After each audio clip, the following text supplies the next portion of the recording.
Courtney Stewart's perfectly manicured fingers paused over her keyboard. The notification sound from her husband's phone drew her attention away from her patient notes. Todd had left his phone on the kitchen counter when he rushed out for his morning coffee, claiming he needed to get to the office early for an important case.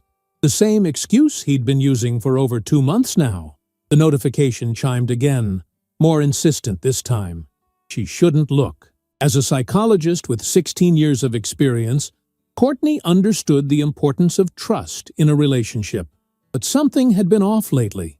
The late nights at the office, the mysterious Saturday work sessions, the subtle change in how he touched her, when he touched her at all.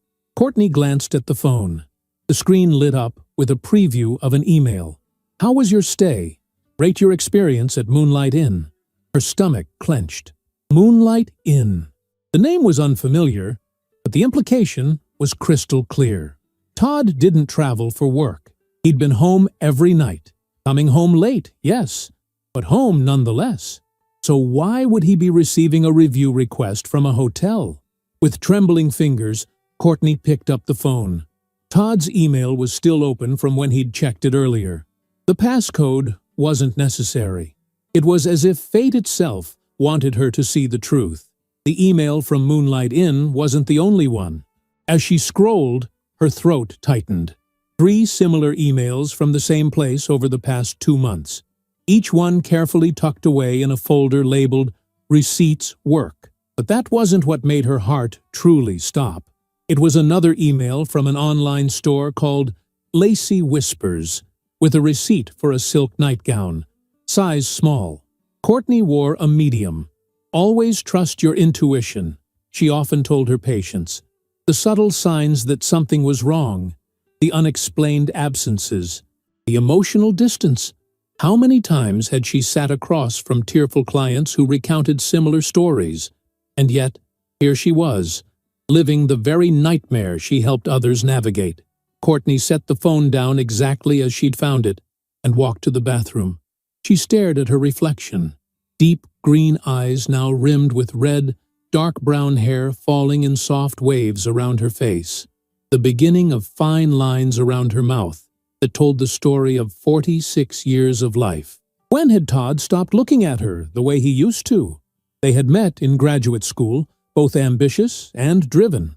She, pursuing her doctorate in psychology. He, his law degree. They'd built their lives together brick by brick. The nice house in the suburbs. The matching careers. No children. A mutual decision they'd made early on, preferring to focus on their professional growth. Had that been a mistake? 20 years of marriage. Nearly half her life spent with this man. And now, what did she have? Evidence of betrayal tucked neatly into a folder labeled Receipts Work. Courtney splashed cold water on her face. Her reflection stared back with newfound determination. She wouldn't confront him. Not yet. First, she needed more information.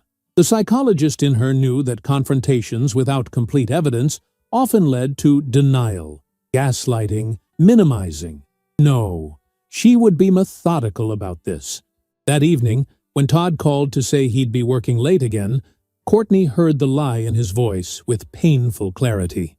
"Important case?" she asked, keeping her tone light, conversational. "Yeah," Todd sighed dramatically. "The Westfield merger. Justine's really riding us hard on this one." Another lie.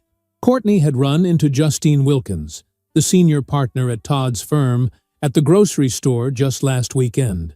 She'd mentioned how pleased she was that the Westfield merger had closed smoothly the week before. "Don't work too hard," Courtney said, impressed by how steady her voice remained when her insides felt like shattered glass. After hanging up, she moved to Todd's home office. She knew his banking password. They had shared such information throughout their marriage, a symbol of trust that now felt like a cruel joke. Logging in, she methodically went through his recent transactions. There it was, Moonlight Inn, charged to his personal credit card twice in the past month, and Lacy Whispers, with not just one purchase, but 3 over the past 2 months. Courtney didn't cry. The time for tears would come later. Now was the time for strategy. She took screenshots, sent them to her own email, and carefully logged out, leaving no trace of her investigation. The next day, Courtney called in sick to her practice, something she'd done only twice in the past decade. She waited until Todd left for work, dressed carefully in a nondescript outfit, and drove to the address of the Moonlight Inn she'd found online. It wasn't a seedy motel as she'd half expected. It was a boutique hotel on the edge of town, discreet and upscale, with private entrances and secluded balconies. The kind of place you'd take someone you cared about, not just a meaningless fling. That detail hurt more than she expected. From her car across the street, Courtney watched the entrance for hours. Just as she was about to give up, a familiar car pulled into the parking lot. Todd's silver BMW. Her hands gripped the steering wheel so tightly, her knuckles turned white. 5 minutes later, another car arrived. A young woman stepped out, strikingly beautiful, with long black hair and copper skin. She couldn't have been more than 30. She wore a fitted dress that accentuated her slender figure, and she moved with the confidence of youth.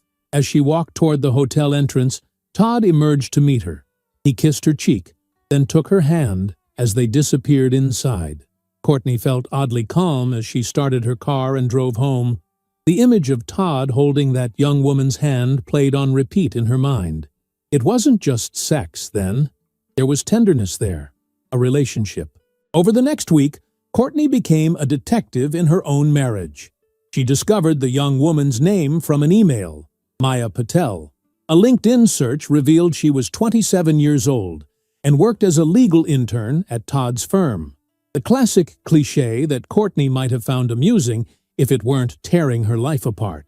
As the evidence mounted, Courtney's initial shock hardened into something else: determination. Todd hadn't just betrayed their marriage, he'd made a fool of her. And she wasn't someone who took such betrayal lightly. One evening, as she prepared dinner, Todd was working late again. Courtney thought about the countless clients she'd guided through similar situations. Some chose immediate confrontation, others silent departure. But Courtney wasn't interested in either approach.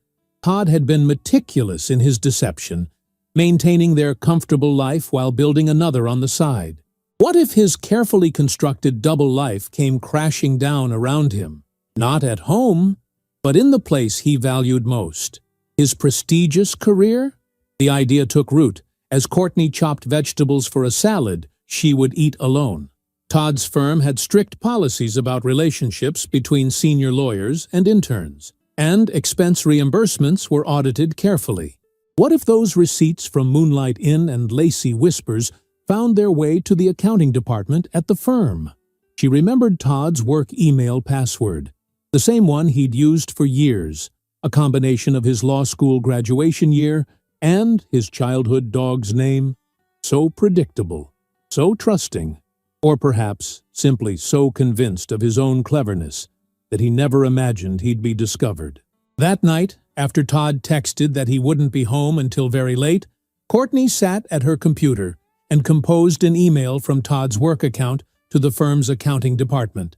She attached the receipts from Moonlight Inn and Lacy Whispers, adding a brief note: expenses for client entertainment and gifts. Please process reimbursement.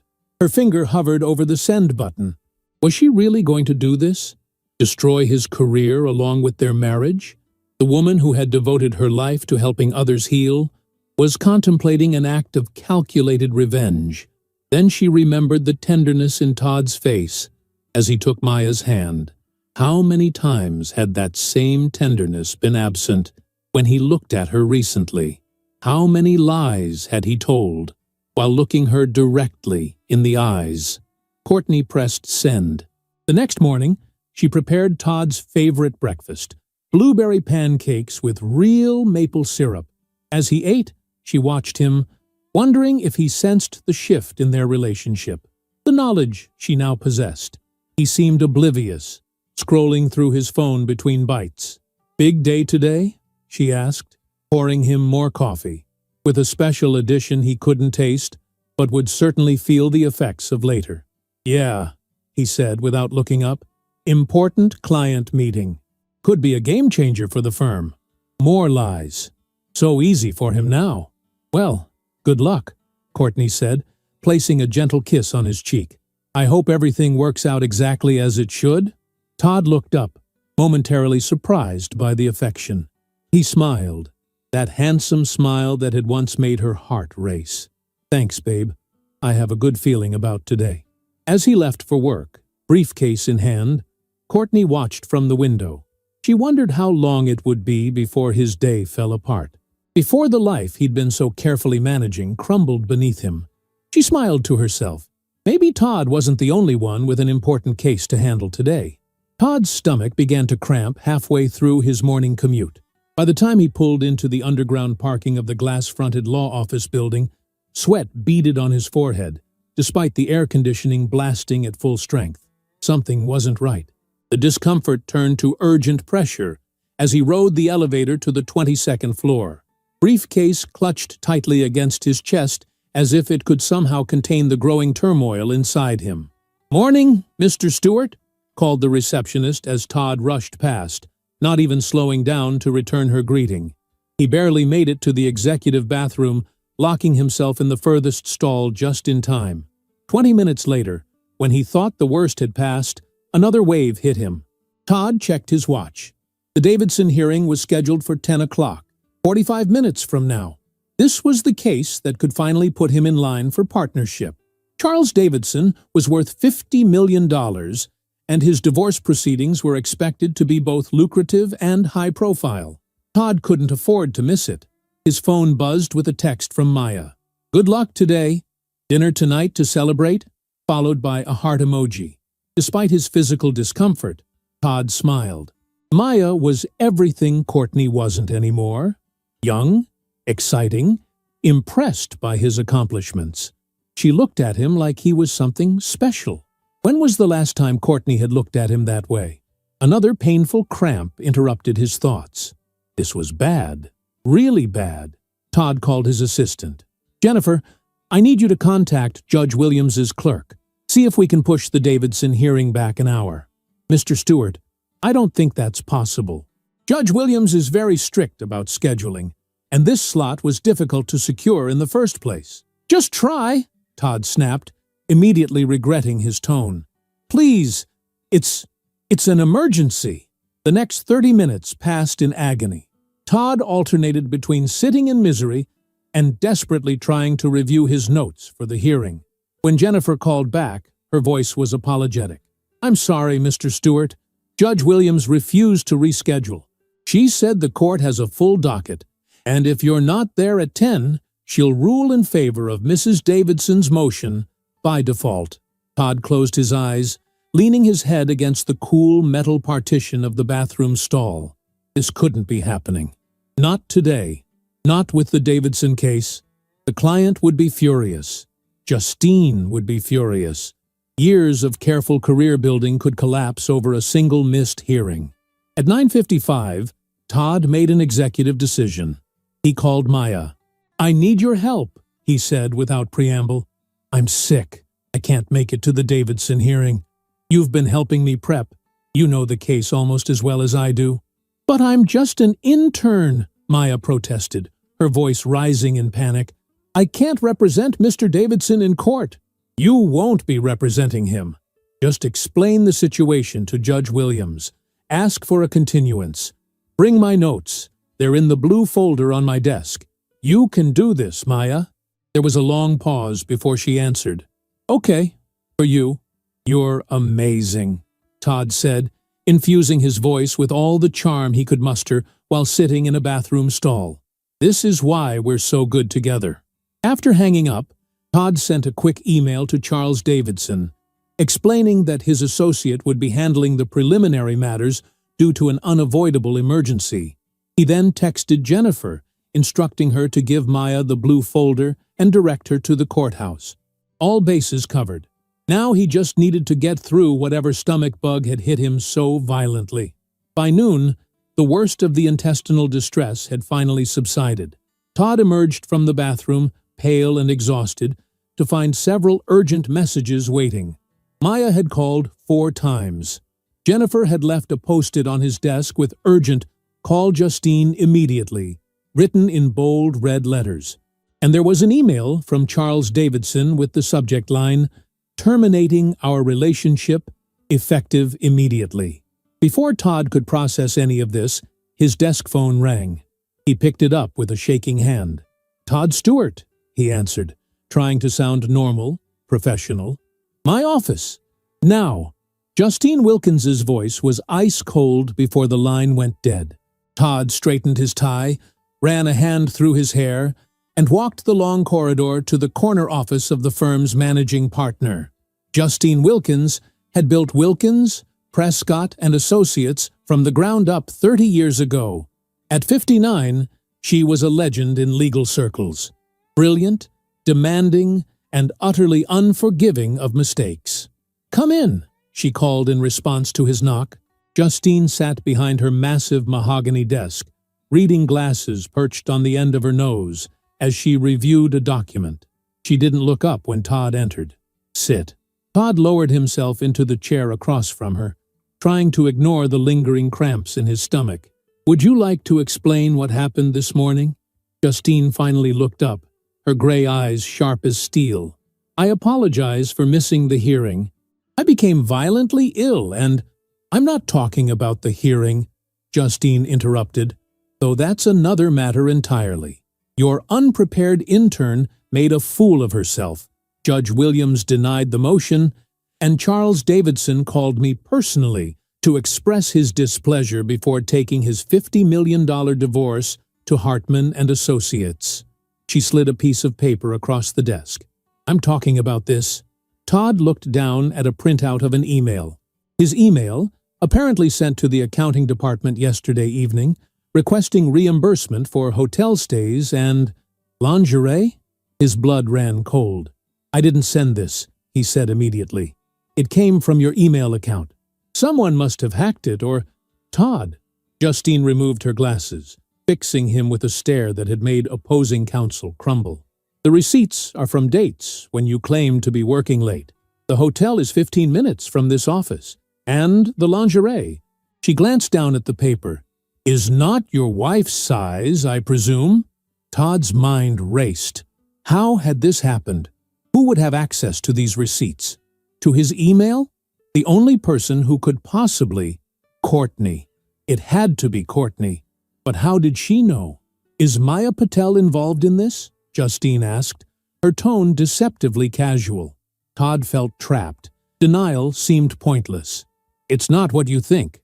"Whoa, what I think," Justine said slowly, "is that one of my senior associates is having an affair with an intern, 20 years his junior, billing personal expenses to the firm and jeopardizing major client relationships because he can't keep his personal life in order." She folded her hands on the desk. "Am I missing anything?" "Justine, I can explain—" "Save it." She held up a hand. "I don't care about your marriage, Todd. That's your business. But when your personal choices affect this firm, they become my business." She slid another document across the desk. "This is a formal reprimand. You'll be on probation for 6 months. Your partnership consideration is indefinitely postponed.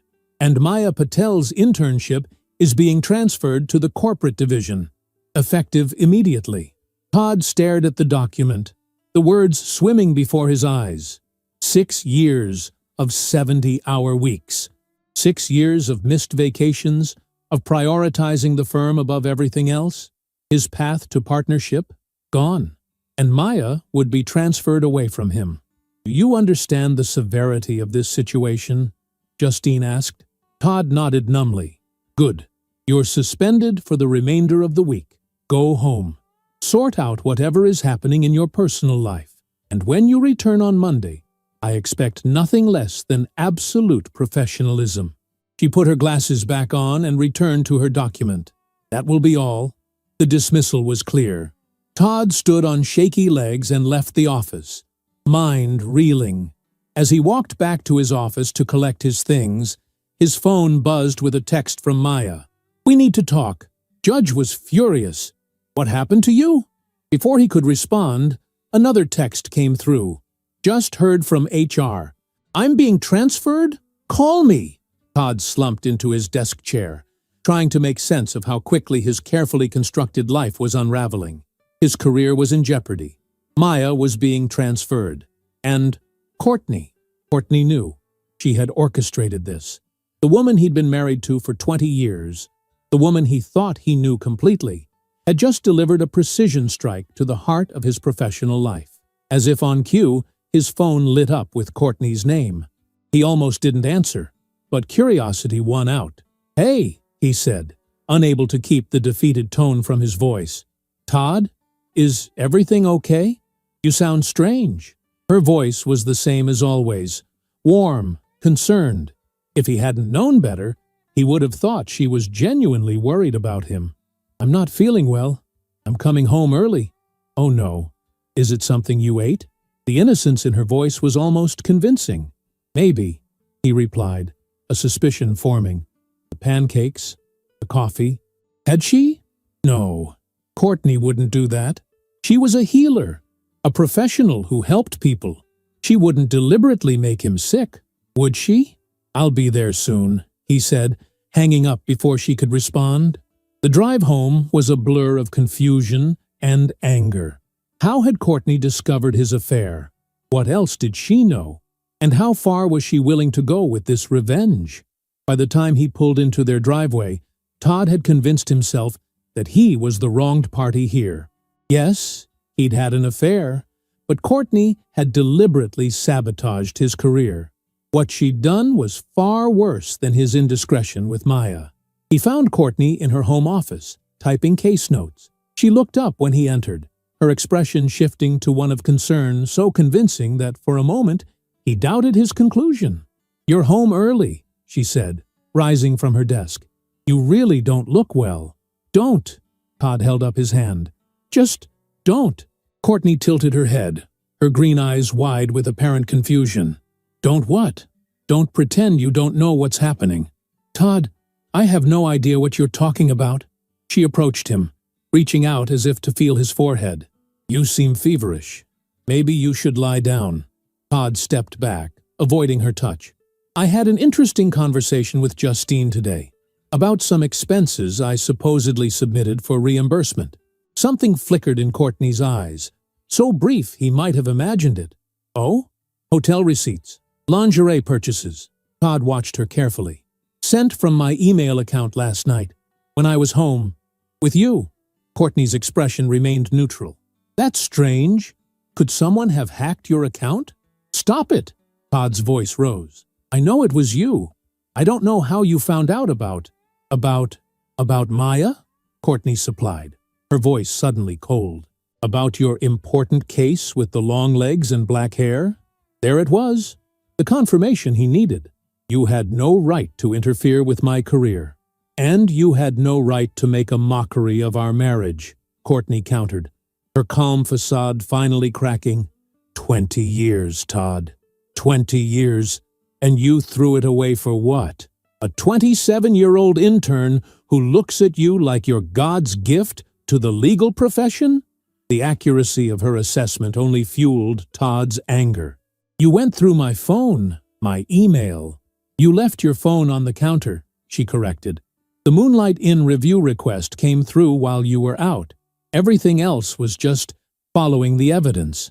They stared at each other across the room. Two people who had shared a life, now, suddenly, strangers. So what now? Todd finally asked. You've had your revenge. You've damaged my career. Are you happy? Courtney's laugh was hollow. Happy? No, Todd. I'm not happy. But this isn't over. She turned back to her desk. You should rest. You've had a difficult day, and I suspect things are only going to get more difficult from here. As Todd turned to leave the room, his stomach cramped painfully again. Did you do this too? He demanded, clutching his abdomen. Did you put something in my food? Courtney looked over her shoulder, her expression unreadable. I'm a psychologist, Todd, not a poisoner. Perhaps it's just your conscience finally catching up with you. Todd retreated to their bedroom, collapsing onto the bed as another wave of nausea washed over him. Through the haze of discomfort, one thing became crystal clear. He had severely underestimated his wife. The question now was, what else was she capable of? The following days passed in a fog of tense silence. Todd and Courtney moved around their house like ghosts, avoiding direct contact. They slept in separate rooms, ate at different times, and communicated only when absolutely necessary. To an outside observer, it might have seemed like a mutual cooling-off period. But beneath the surface, both were calculating their next moves. Todd spent most of his suspended week alternating between fury and panic. Maya had stopped responding to his texts after their brief, heated conversation where he'd tried to explain the situation. "You're suspended, and I'm transferred to corporate?" Her voice had risen with each word. "Todd, you promised me this wouldn't affect my career." "You said we were being careful." "We were careful," he'd insisted. "Courtney found out somehow and sent those receipts to accounting. She's trying to sabotage me." There had been a long pause before Maya responded, her voice noticeably cooler. "So, this is your wife's fault? Not the fact that you're having an affair with an intern half your age? That's not fair. You know what we have is real." Another pause. "Do I? Because right now it seems like what we have is a mess that's threatening my future at the firm. I worked too hard to get this internship, Todd. My parents mortgaged their house to put me through law school. I'll fix this," he'd promised. "Just give me time." "I don't think you can fix this," Maya had replied. "And honestly, I need to focus on salvaging my professional reputation." Justine made it very clear that any continued association between us would result in my immediate termination. The call had ended with Maya telling him not to contact her again. Todd had thrown his phone across the room in frustration. By Saturday, Todd had developed a plan. He would talk to Courtney, make her see reason.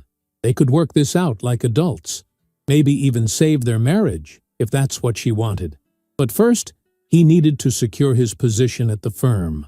And for that, he needed Courtney to send an email confessing that she had been the one to access his account and send those receipts. He found her in the garden, pruning her beloved rose bushes. The morning sun caught the auburn highlights in her dark hair, reminding him of the young woman he'd fallen in love with 2 decades ago. For a brief moment, Todd felt a pang of regret for what he'd done to their marriage. "We need to talk," he said, approaching cautiously. Courtney didn't look up from her task. "Do we? This situation, it's gotten out of hand. We need to find a way forward." Now she did look up, her green eyes coolly assessing him. "Which situation, specifically? Our marriage? Your affair? Or your professional difficulties?" Todd bit back a sharp retort. Getting angry wouldn't help. "All of it. Starting with the email to accounting. I need you to send a message to Justine explaining that you sent those receipts, not me." Courtney's laugh was genuine, but without humor. "Wow, that's quite a request." "It's the reasonable thing to do," Todd insisted. "You interfered with my career. That crosses a line. And sleeping with your intern doesn't?" Courtney set down her pruning shears and removed her gardening gloves. "Tell me something, Todd. In this scenario, you're imagining where I help salvage your career. What happens next? Do you end things with Maya? Do we go to counseling? Or are you just looking for damage control while you figure out your exit strategy?" The directness of her questions caught him off guard. In truth, he hadn't thought that far ahead. He'd been focused solely on fixing his professional situation. We could try counseling," he offered, knowing how weak it sounded. Courtney studied him, her expression that of a scientist observing a particularly disappointing specimen. "You know what I find interesting? In all our conversations since this blew up, you haven't once apologized.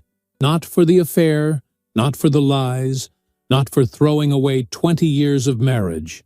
Your primary concern has been your career and how I've damaged it." Todd felt a flush of embarrassment, quickly followed by defensive anger. "You deliberately sabotaged me. You made me sick, so I'd miss the Davidson hearing. Do you have any idea how important that client was? More important than our marriage, clearly. That's not fair. None of this is fair, Todd. Courtney picked up her gardening basket. And no, I won't be sending any confession to Justine. You made your bed, quite literally in this case, and now you can lie in it. She brushed past him, heading toward the house. Todd grabbed her arm, stopping her. You can't just destroy my career and walk away. Courtney looked pointedly at his hand on her arm until he released her. I didn't destroy anything, Todd. You did that all by yourself. Her voice was calm, clinical almost. And I think you'll find I absolutely can walk away. In fact, I have a meeting this afternoon that you might find interesting. What meeting? With Tracy Cunningham. The name was familiar. From the firm. Why would you be meeting with her? Courtney's smile was small and satisfied. Tracy specializes in divorce cases. High-profile ones, I believe. Todd felt as if the ground had shifted beneath his feet. Divorce? You're filing for divorce? What did you think was going to happen, Todd?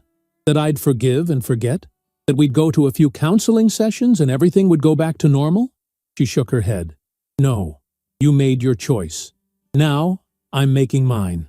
You can't use a lawyer from my own firm against me. That's a conflict of interest. Tracy doesn't work for Wilkins Prescott anymore. She left 6 months ago to start her own practice. Don't you remember the going-away party? Oh, wait. You had an important case that night, too, didn't you? Courtney's sarcasm cut like a knife. Besides, Tracy and I have been friends for years, long before you started sleeping with your intern. Todd struggled to process this new information. Courtney had been methodical, calculating. She'd thought steps ahead while he'd been reacting to each crisis as it emerged. You planned this, he accused. All of it. No, Todd. You planned this the moment you decided our marriage vows were optional. I'm just responding accordingly. She checked her watch. Now, if you'll excuse me, I need to shower before my appointment. As Courtney walked away, Todd felt a chill of apprehension. He'd never seen this side of his wife before. This cold, strategic woman who seemed to be dismantling his life with surgical precision.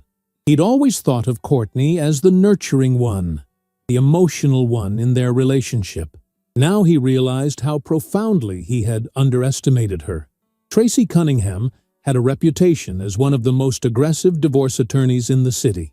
If Courtney retained her services, this wouldn't be a simple, amicable split. It would be war.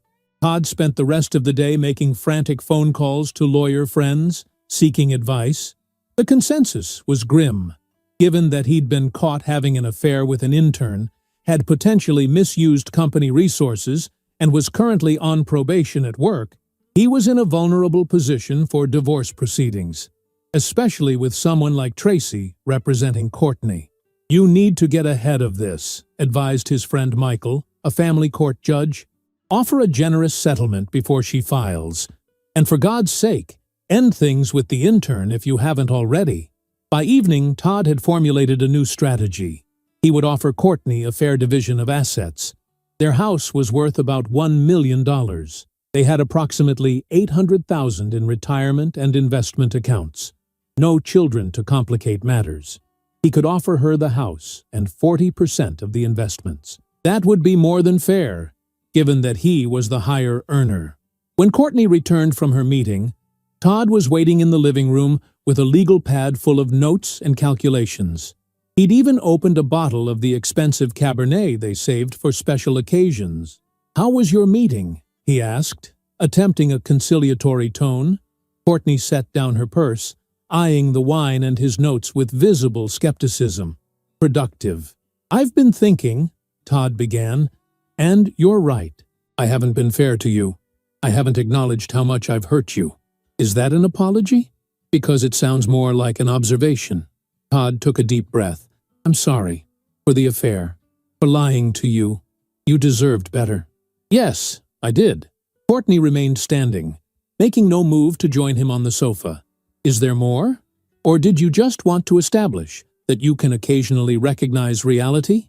"I want to propose a settlement," Todd said, pushing ahead despite her coldness. "Something fair, to avoid a prolonged legal battle that would be painful for both of us." "I'm listening." "You keep the house. I'll take 40% of our investments and retirement accounts. You take 60. We each keep our own personal belongings and vehicles. Clean break. Courtney tilted her head, considering. That's your idea of fair? It's more than fair, Todd insisted. The house alone is worth $1 million, and I'm offering you the larger share of our liquid assets. Courtney walked to the dining room table and set down her portfolio. Tracy had a different calculation in mind. Of course she did. That's her job, to ask for everything. But be reasonable, Courtney. You don't want this to get ugly. Courtney turned to face him, her expression thoughtful. Do you know what I realized today, Todd? In all our years together, I've always been the reasonable one, the understanding one, the one who compromised. She moved to pour herself a glass of wine, though not the one Todd had opened. But reasonable people get taken advantage of. Understanding becomes enabling, and compromise becomes surrender. She took a sip of her wine, watching him over the rim of her glass. So no, I don't think I'll be reasonable this time. Tracy thinks I should ask for 75% of all assets, given your infidelity and professional misconduct. And she believes a judge would be sympathetic, especially once we subpoena the firm's records regarding your indiscretions. Todd felt his face grow hot. That's extortion. That's divorce, Courtney corrected.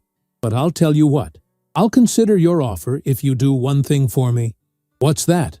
Tell me the truth, not some sanitized version, not what you think I want to hear. The actual truth. About Maya, about why, about all of it. The request caught Todd off guard. He'd expected monetary demands, not emotional honesty. Why does it matter now? You're already decided on divorce. It matters because I spent 20 years with you, and I deserve to understand what happened to us. Courtney's voice softened slightly. Was it just about sex? Was she just young and exciting? Or was it more than that? Todd looked down at his untouched wine. The truth, after months of lies. Could he even recognize it anymore? It started 6 months ago. He began slowly.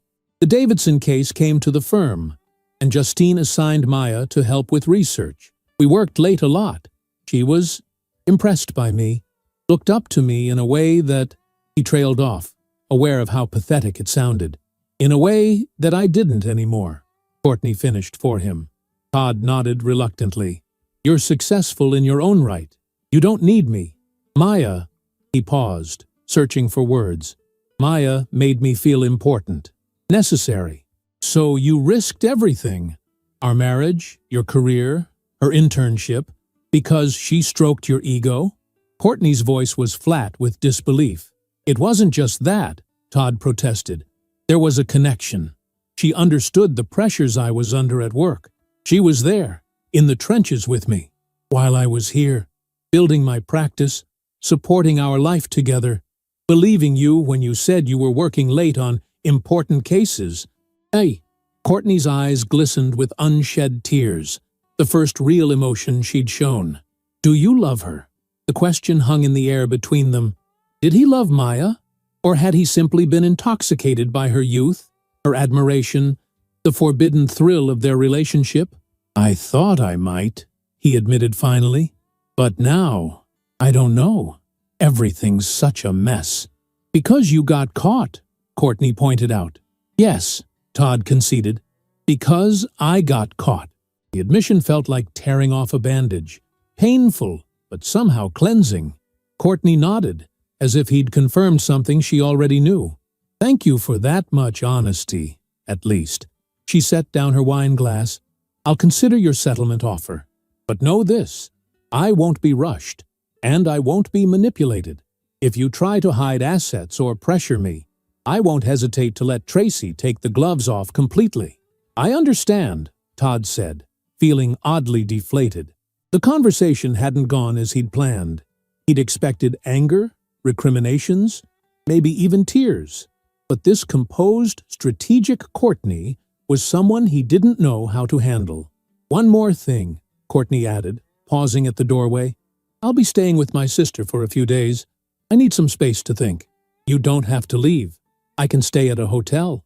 No, I need to be away from this house, away from the memories. She gave him a long look.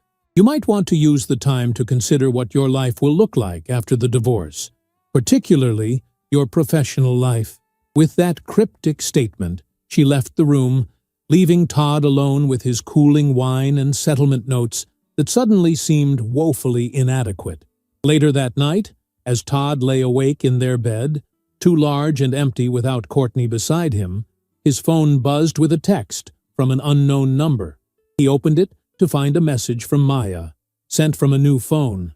We need to talk. Meet me at Riverside Park tomorrow, 2 p.m. The bench near the willow tree. Todd stared at the message, hope and anxiety battling in his chest. Maybe Maya had reconsidered.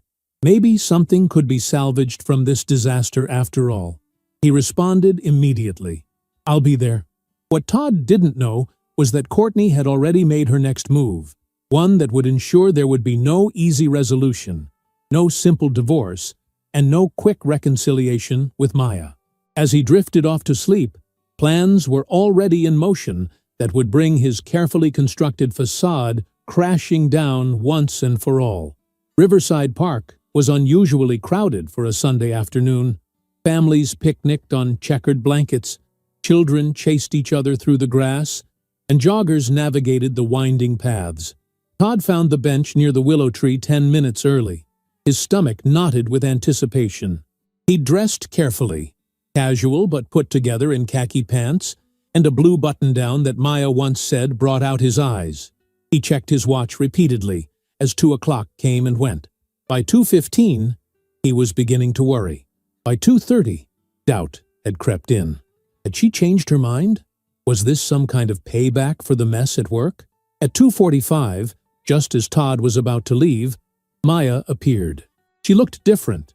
Her usually perfect hair pulled back in a simple ponytail, dark circles under her eyes visible even beneath her sunglasses. She wore jeans and a plain t-shirt, a far cry from her typical stylish office attire. I wasn't sure you'd still be here, she said, remaining standing even as Todd made room for her on the bench. I said I would be. Todd tried to read her expression, but the sunglasses made it difficult. I'm glad you texted. I've been worried about you. Maya gave a short, humorless laugh. Worried about me? Or worried about what I might say to people at the firm? That's not fair. I care about you, Maya. You know that. She finally sat, though keeping a careful distance between them. Do I? Because from where I'm sitting, it looks like you care about yourself most of all. Todd felt a flash of irritation. He hadn't expected to be on the defensive here. I'm the one whose career is on the line. I'm the one on probation. And I'm the one being whispered about in every corridor of the firm. Maya removed her sunglasses, revealing eyes reddened from either lack of sleep or crying. Do you have any idea what it's like for me now? The corporate division treats me like I have the plague. No one wants to work with Stewart's girl. I'm sorry, Todd said, genuinely meaning it. I never wanted any of this to affect your career. Well, it has. Maya twisted her hands in her lap. I've been offered a transfer to the Seattle office. Seattle? Todd felt as if he'd been punched. You can't be serious. It's either that or resign. Justine made it very clear those are my only options. But your family is here. Your life is here. My life? Maya turned to face him fully. My life is in shambles, Todd. My professional reputation is destroyed. My parents are asking questions I can't answer. And the man I thought I was building a future with turns out to be… Oh, she trailed off, shaking her head. Turns out to be what? Todd pressed. A coward, Maya said flatly. When things got difficult, your first instinct wasn't to protect me or fight for us. It was to blame your wife and try to save your own skin. The accusation stung all the more for its accuracy. That's not true. I'm here, aren't I? I want to make this right. How exactly? Are you going to leave your wife? Give up your position at the firm? Move to Seattle with me? Maya's questions came rapid fire, each one highlighting the impossibility of their situation. Todd hesitated, and in that hesitation, Maya found her answer. That's what I thought, she said quietly. It's complicated. Todd protested. Courtney's talking about a divorce, but she's being unreasonable about the settlement. And the firm. I've put 15 years into building my career there. I can't just walk away. But you expected me to, didn't you? To sacrifice my career, my reputation, everything.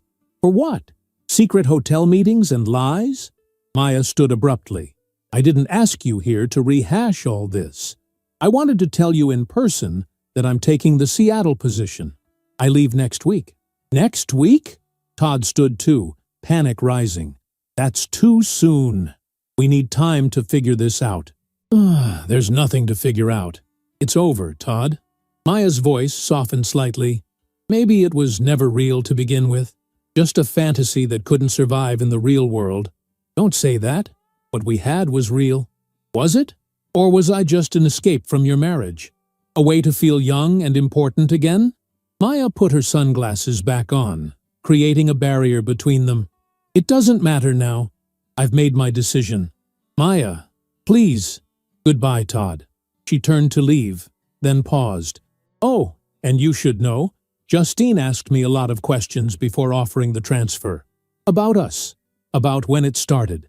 About company resources. I told her everything. I had to. Before Todd could respond, Maya walked away, her figure growing smaller as she followed the path through the park. Todd sank back onto the bench, a hollow feeling expanding in his chest. He'd lost her. And from the sound of it, he might have lost what remained of his professional standing as well. The drive home was a blur, Todd's mind cycling through scenarios, each worse than the last. If Maya had told Justine everything, his probation might turn into termination. If Courtney pursued an aggressive divorce, he could lose most of their assets. In the span of a week, his carefully constructed life was disintegrating around him. When he pulled into the driveway, he was surprised to see Courtney's car. She'd said she would be at her sister's for a few days. Perhaps she'd just come to collect more of her things. Todd found her in the kitchen, calmly preparing a cup of tea as if nothing had changed between them. "You're back," he said, uncertain of the appropriate tone to take. "Just briefly," Courtney replied, not looking up from her task. "I needed some documents from my office." Todd nodded, hovering awkwardly in the doorway. "I've been thinking about our conversation. About the settlement. Have you?" Courtney's tone gave nothing away. "Yes. And I think you're right. My initial offer wasn't fair." The words felt strange in his mouth, an admission of defeat he wasn't accustomed to making. "I'm willing to discuss a more equitable division." Now Courtney did look at him, her green eyes assessing. "What brought on this change of heart? Your meeting with Maya, perhaps?" Todd froze. "How did you know about that?" "It's a small city, Todd. People talk." Courtney sipped her tea, watching him over the rim of her mug.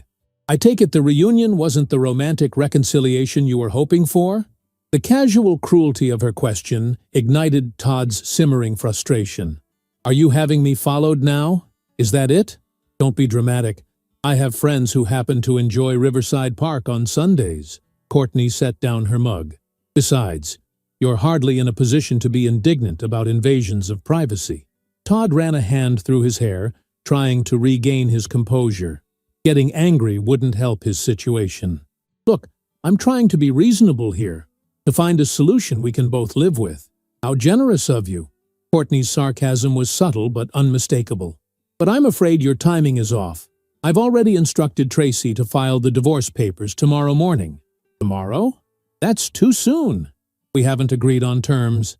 "The filing is just the beginning of the process, Todd. You'll have plenty of time to negotiate through your lawyer." Courtney gathered her documents from the counter. "You do have a lawyer, don't you?" The truth was, Todd had made several calls, but most of the top divorce attorneys in the city had declined to take his case. Some cited conflicts of interest, others full caseloads. But Todd suspected the real reason was that no one wanted to go up against Tracy Cunningham, especially in a case where the client had been caught having an affair. "I'm working on it," he said stiffly. "Well, work faster." Courtney moved toward the door, then paused. "Oh, and you might want to check your email. I believe Justine wanted to speak with you before you return to the office tomorrow." A chill ran down Todd's spine. "What did you do?" "Me? Nothing." Courtney's expression was the picture of innocence. "But it seems Maya was quite forthcoming during her exit interview. Something about company credit cards being used for your little rendezvous? And apparently there were some client billing discrepancies as well." Todd felt the blood drain from his face. He had occasionally, just a few times, padded his billable hours to cover time spent with Maya. And yes, once or twice he'd used the company card for their meals, justifying it as client development. Petty infractions in the grand scheme of things, but potentially devastating when combined with everything else. "You're enjoying this, aren't you?" Todd accused. "Watching my life fall apart." Something flashed in Courtney's eyes, not triumph as he'd expected, but a deep, profound sadness.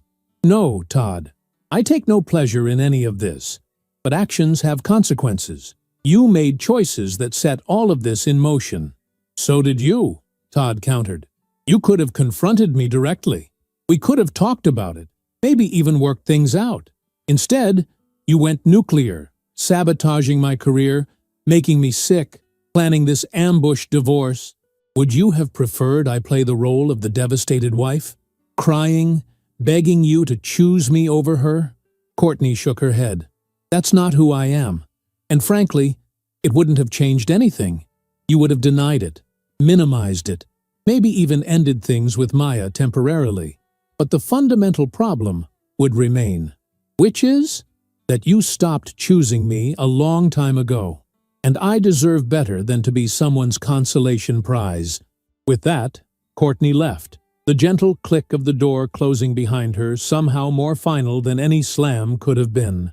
Todd's phone buzzed with an email notification. Justine Wilkins, as Courtney had predicted. The subject line read simply, "Meeting, 9 a.m. tomorrow. Mandatory." He didn't need to open it to know what it contained. Maya had told Justine everything, and now he would face the consequences. His probation would likely become termination. 15 years at the firm, gone. His career in tatters. Todd poured himself 3 fingers of whiskey and carried it to his home office. He needed to prepare for tomorrow's meeting, to find some way to explain the billing discrepancies that wouldn't sound like the desperate rationalizations of a man caught in a web of his own making. As he sat at his desk, he noticed a manila folder that hadn't been there before. Opening it, he found copies of bank statements, credit card bills, hotel receipts, all meticulously organized and annotated in Courtney's neat handwriting. Each entry related to Maya was highlighted: dinners, hotel stays, gifts. And in the margins, Courtney had noted the corresponding dates from his calendar, the excuses he'd given for working late. The thoroughness of it was chilling. Courtney hadn't just discovered his affair, she'd documented it with the precision of a forensic accountant.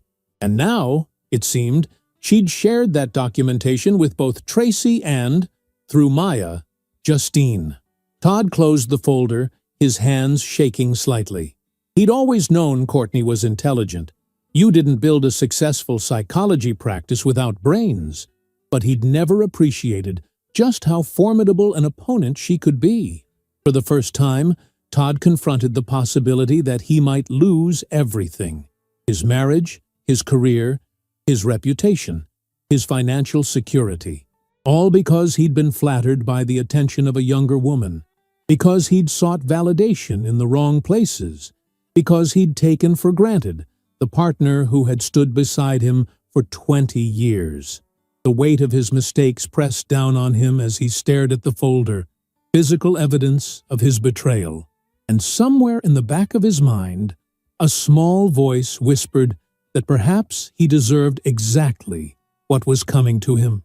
The next morning dawned gray and drizzling, matching Todd's mood as he dressed for what might be his last day at Wilkins, Prescott and Associates. He chose his best suit, charcoal gray with subtle pinstripes, paired with a crisp white shirt and his lucky red tie. Armor for the battle ahead. The office was unusually quiet when he arrived. conversations pausing as he passed, eyes following his progress down the hallway. News traveled fast in law firms, and from the looks he was receiving, everyone knew about his meeting with Justine. Her assistant, a normally friendly woman in her 50s, gave him a cool nod. "She's waiting for you. Go right in." Justine sat behind her desk, glasses perched on her nose as she reviewed a document. But she wasn't alone. A man Todd recognized as Harold Prescott, the firm's founding partner, sat in one of the visitor chairs. And beside him was Roger Davis from Human Resources. Todd's heart sank. This wasn't just a meeting.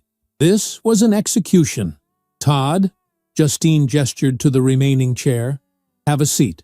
As Todd lowered himself into the chair, he caught sight of a familiar manila folder on Justine's desk, identical to the one he'd found in his home office the night before. "I believe you know why we've asked you here today," Justine began, removing her glasses. "Maya Patel's exit interview raised some serious concerns about your professional conduct. Concerns that go beyond the inappropriate relationship we discussed previously." Todd opened his mouth to respond, but Harold Prescott raised a hand, stopping him. "Before you say anything, you should know that we've conducted our own internal investigation." Prescott, a stern man in his 70s, fixed Todd with a disapproving stare. "The findings are troubling, to say the least." Roger Davis slid a document across the desk. "This is a summary of the discrepancies we've identified in your billing records and expense reports over the past 6 months. Todd glanced at the paper, his stomach churning at the itemized list of his transgressions. Small individually, but damning in their totality. "In light of these findings," Justine continued, "the partnership has made a decision. Your employment with Wilkins, Prescott and Associates is terminated, effective immediately." Despite having anticipated this outcome, the words still hit Todd like a physical blow. "I understand the situation looks bad," he began, "but there are explanations for—" "Save it, Todd," Justine interrupted. "The documentation is comprehensive, and frankly, the explanations don't matter at this point. The trust is broken." Roger Davis slid another document forward. "This is your separation agreement. You'll receive 2 weeks' severance, minus the amount of the inappropriate expenses identified in our audit. Your health insurance will continue until the end of the month." 2 weeks. After 15 years. The insult of it burned almost as much as the termination itself. "You have until the end of the day to clear out your office," Justine added. "Jennifer will assist you and escort you from the building." Todd looked from face to face, searching for any sign of sympathy, any opening for negotiation. He found none. "Can I at least speak to some of my clients? Transfer my cases properly?" "Your cases have already been reassigned," Harold Prescott said flatly. "And as for your clients, the firm will be reaching out to them directly to explain the situation." The humiliation was complete. Todd would have no opportunity to shape the narrative, to offer his side of the story. By tomorrow, everyone in his professional circle would know he'd been fired for ethical violations related to an affair with an intern. As Todd left Justine's office, Jennifer waiting to escort him to clean out his desk, he felt oddly hollow. The panic and desperation of the past few days had burned away, leaving only a cold, clear understanding of just how thoroughly he had destroyed his life. The divorce papers arrived at Todd's apartment on a Tuesday morning, delivered by a courier who seemed to take particular satisfaction in having him sign for the envelope. Todd set it on the kitchen counter unopened, like a ticking bomb he couldn't quite bring himself to defuse. It had been 3 weeks since his termination from Wilkins, Prescott and Associates. 3 weeks of unanswered phone calls to former colleagues, of emails to potential employers that received polite but firm rejections, of dwindling savings and mounting credit card bills as he maintained the appearance of a man whose life hadn't collapsed around him. The apartment was a temporary solution, a furnished one-bedroom in a building that catered to traveling executives, soulless and beige, with generic artwork on the walls and a kitchen barely large enough for the coffee maker that had become his most valued possession. But at $2,000 a month, It was already stretching his diminished finances. Todd poured himself a cup of coffee and finally opened the divorce papers. Tracy Cunningham had been thorough. The petition detailed his infidelity in clinical language that somehow made it seem even more sordid. It requested that the court award Courtney 70% of their marital assets, citing his economic fault in jeopardizing his career through misconduct. It included copies of the hotel receipts, the lingerie purchases, even his termination letter from the firm. Reading through the document, Todd was struck by the contrast between the legal language and the emotional reality it represented. 20 years of marriage reduced to assets and percentages, to phrases like irreconcilable differences and irretrievable breakdown. There was a knock at the door, 3 sharp raps that suggested officialdom rather than friendship. Todd set down the papers and peered through the peephole to see a balding man in a rumpled suit holding a leather portfolio. "Todd Stewart?" the man asked when Todd opened the door. "I'm Calvin Morris, representing Metropolitan Mortgage Services." Todd's stomach clenched. The mortgage. With everything else happening, he'd missed the last payment on the house. "We've sent several notices regarding your delinquent mortgage," Morris continued, handing Todd a document from his portfolio. "This is a formal notice of default. If the outstanding balance isn't paid within 30 days, foreclosure proceedings will begin." Todd took the paper automatically. "I understand. It's been a difficult month, but I'll make arrangements." Morris nodded, clearly having heard similar promises before. "The contact information for our loss mitigation department is included if you wish to discuss payment options." He handed Todd his card. "Good day, Mr. Stewart." After Morris left, Todd added the foreclosure notice to the stack of papers on the counter. Another problem to solve, another consequence of his actions.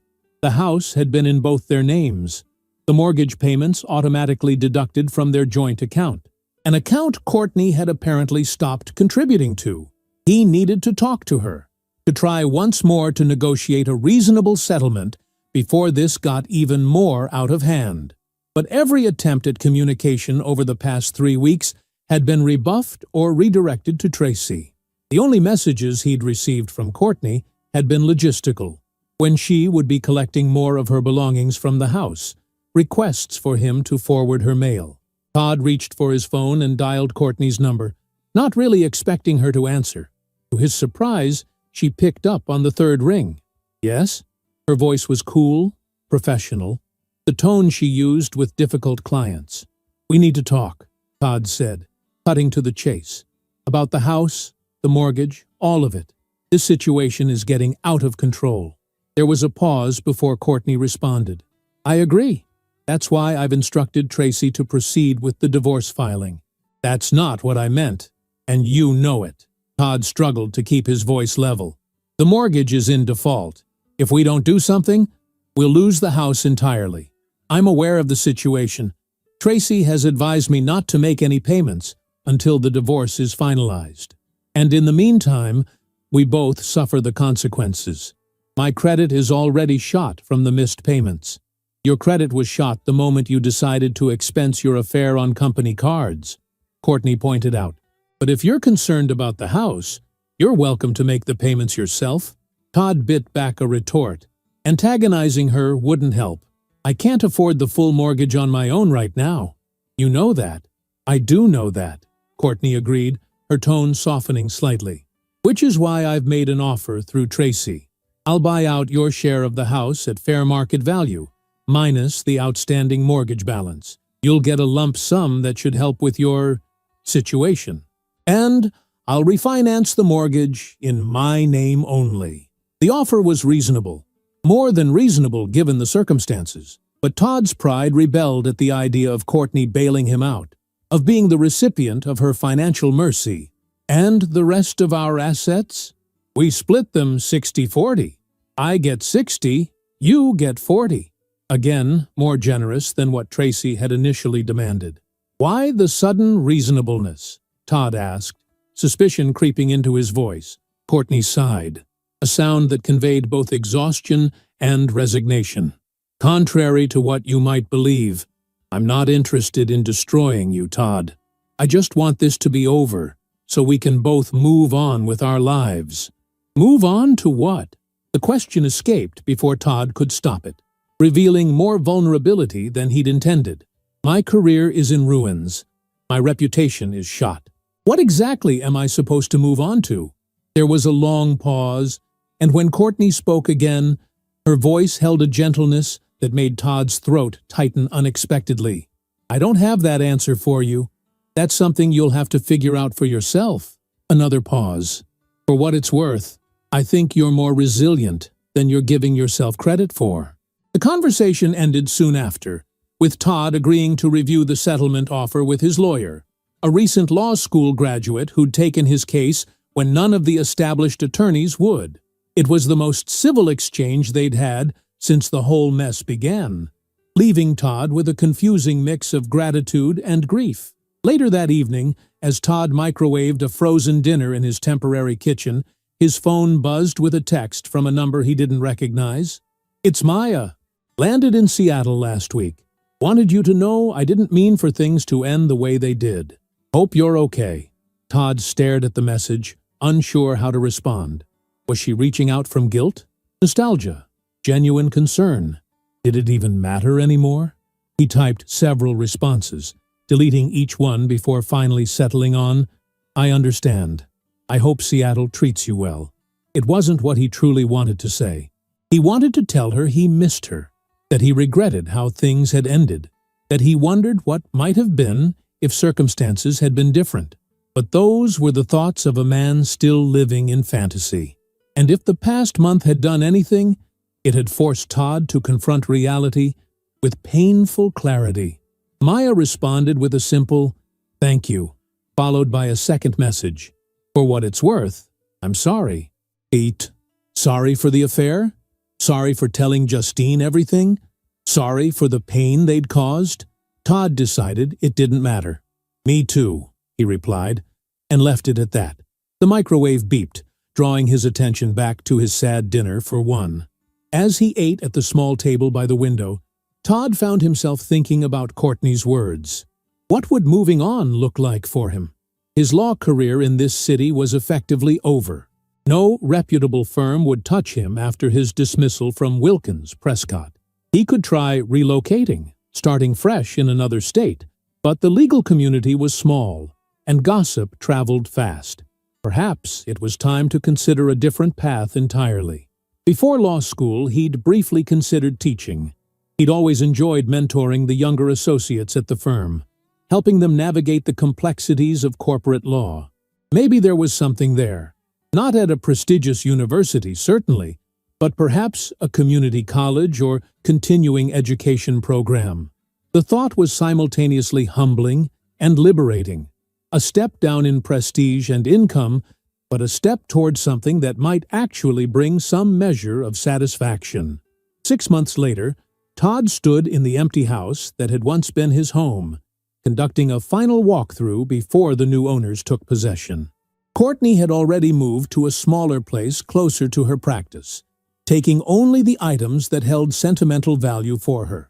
The rest had been sold, with the proceeds split according to their agreement. The divorce had been finalized 3 weeks earlier. No courtroom drama, no bitter public battle. In the end, they'd settled on terms that were fair, if not particularly favorable to Todd. The house sale had given him enough to pay off his credit card debt and put a deposit on a modest condo near the community college, where he'd secured a position teaching business law to paralegals and aspiring legal assistants. It wasn't the life he'd envisioned for himself. The salary was a fraction of what he'd earned at the firm. His new condo could fit inside their old house 3 times over. His social circle had contracted dramatically, old friends from the legal world having quietly drifted away when his status changed.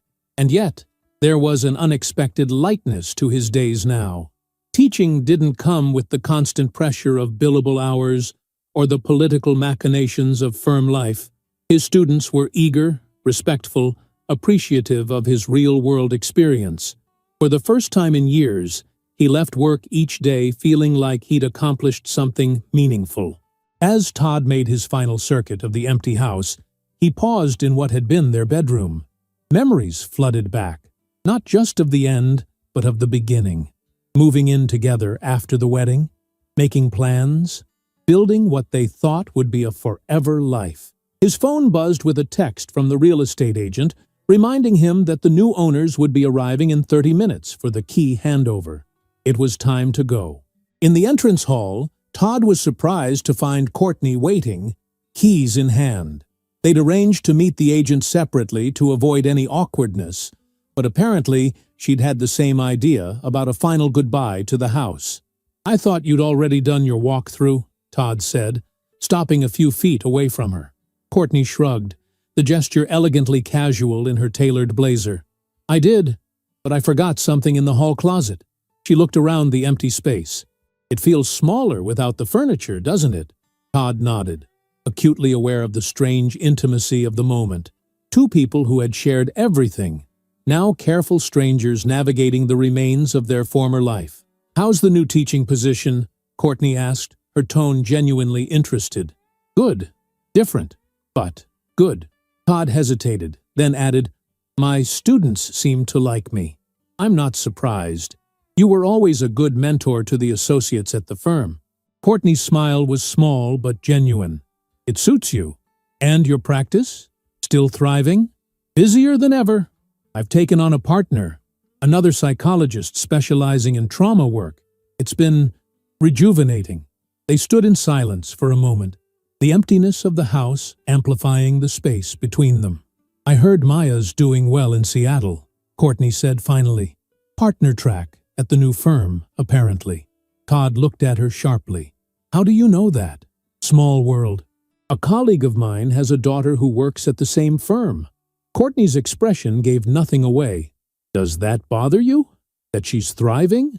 Todd considered the question, searching his feelings for any remnant of bitterness or regret.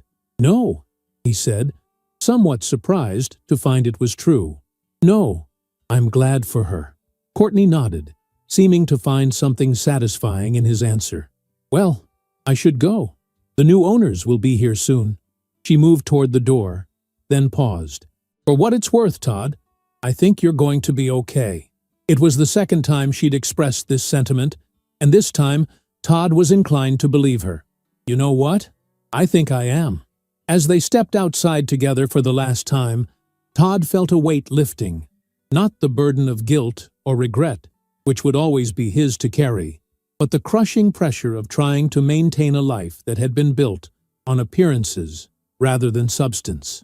"Goodbye, Courtney," he said simply.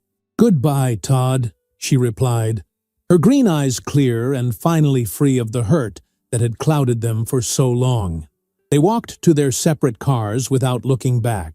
The house that had witnessed both the best and worst of their marriage would soon belong to another couple, with their own hopes and dreams and, inevitably, their own struggles.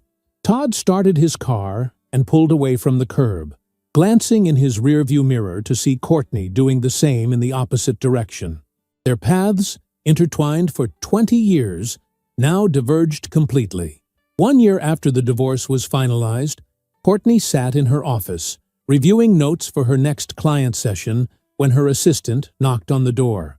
"Dr. Stewart, your 3 o'clock canceled, but you received this." She handed Courtney a small envelope with no return address. Inside was a newspaper clipping from the community college newsletter, featuring Todd receiving an award for excellence in teaching. There was no note, just the clipping. But Courtney understood the message. He had found his way forward, just as she had. Courtney tucked the clipping into her desk drawer and turned her attention back to her work. The anger and hurt that had driven her calculated revenge had long since faded, replaced by a quiet acceptance. They had both made mistakes. His more dramatic, perhaps, but hers not without consequence. In the end, his betrayal had forced her to rediscover her own strength, to rebuild her life on her terms. Her practice was thriving. Her new home, though smaller, was truly hers in a way the old house had never been. And she had begun, cautiously, to open herself to the possibility of new relationships. Sometimes the path forward requires a painful breaking apart. Sometimes the most important case isn't the one argued in a courtroom or presented to a prestigious client. Sometimes it's the case you make for your own worth, your own resilience, your own capacity to begin again. Courtney smiled to herself as she closed her notebook.